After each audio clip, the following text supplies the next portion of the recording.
Hello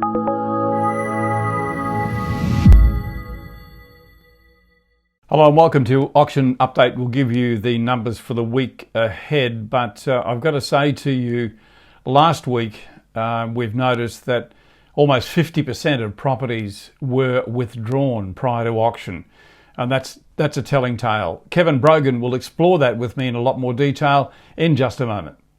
Outsourcing will dramatically improve your productivity and profitability. Sure Agents have created a staffing solution to provide great staff who can perform duties in property management, sales, marketing and administration, and at a fraction of the cost, giving you and the team more time to spend on the dollar productive tasks. With rising costs and slowing revenue, the focus must be on value for money. Check it out, sureagents.com. Kevin Brogan from CoreLogic joins me every Friday and every Monday with the most accurate update on what's happening with the auction market around Australia. He does that right now. Kevin, welcome to the show. And I said at the top there, about 50% of all properties have been withdrawn. Just before we go to the final numbers for this week, I just want to touch on the fact that 50% is really quite a large number, and we're expecting that to grow again this week, Kevin. Yes, Kevin, look, I think we are. We're facing an unprecedented situation with the restrictions on auctions having such a direct impact on the real estate industry. We've determined to continue to collect and report the data using the methodology that we have always done, where we count a withdrawal as a result from the auction. But I think when we interpret the results, it's really important to see what trends are happening with withdrawals. So last weekend, we had a really unprecedented situation where real estate agents had to react to changes and restrictions on auctions on what was scheduled to be the busiest weekend of the year.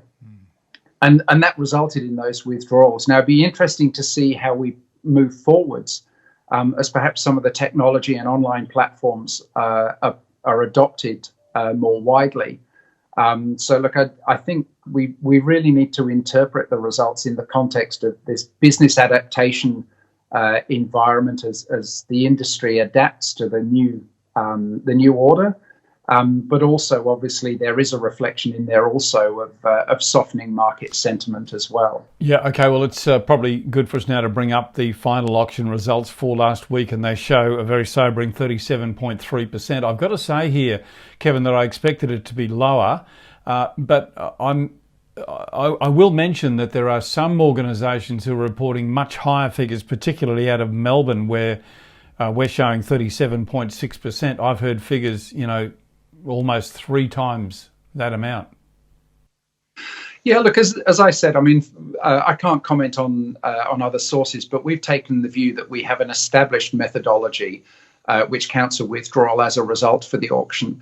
And I think when we interpret these results, we just need to bear in mind the unprecedented conditions.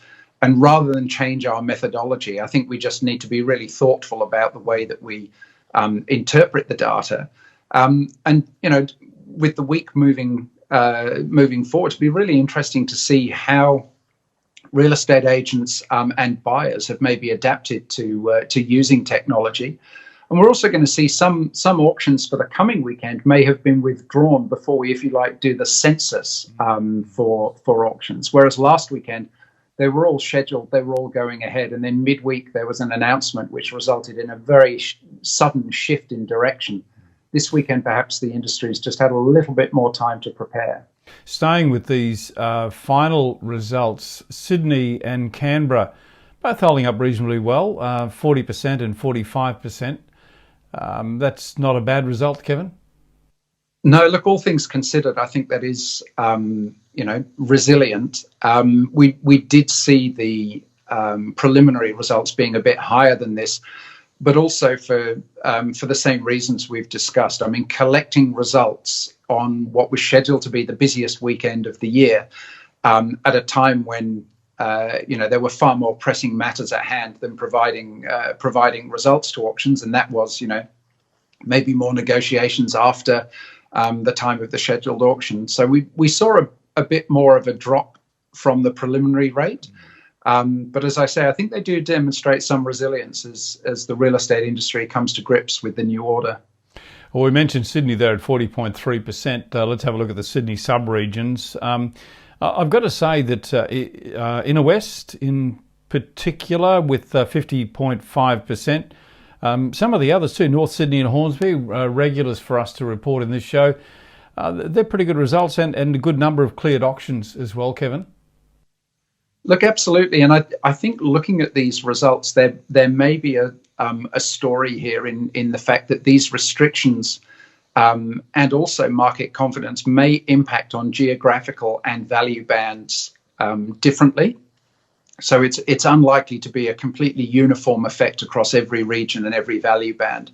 And I suspect some properties which are unique or unusual in character, which ordinarily would fare better at auction in any event, they may be properties or market segments that actually show a little bit more resilience. The Melbourne market clearance rate of 37.6%. Let's take it to the sub-regions now. All fairly average, I would think. Nothing really stands out there for me, Kevin. No, the northeast was the highest at almost 45%. And then, we saw the bulk of the other regions sitting in the sort of mid to high 30% range. The inner south probably faring just a fraction better. A lot to be gleaned from this market we're going through right now. Let's, before we leave, just bring up those final numbers once again. I'll quickly run through them. Sydney 40.3%, the clearance rate. Melbourne 37.6%, Brisbane 22.3%, Adelaide 22.1%, Perth 33.3%, Canberra 45%, giving us a weighted national average for the capital cities of 37.3%. Kevin, thanks for your insight. I look forward to talking to you again on Monday when we'll give you the preliminary figures and no doubt another story to tell you about how the market is reacting. Kevin, thanks for your time. Enjoy your weekend and I look forward to talking to you on Monday. I'll speak to you then.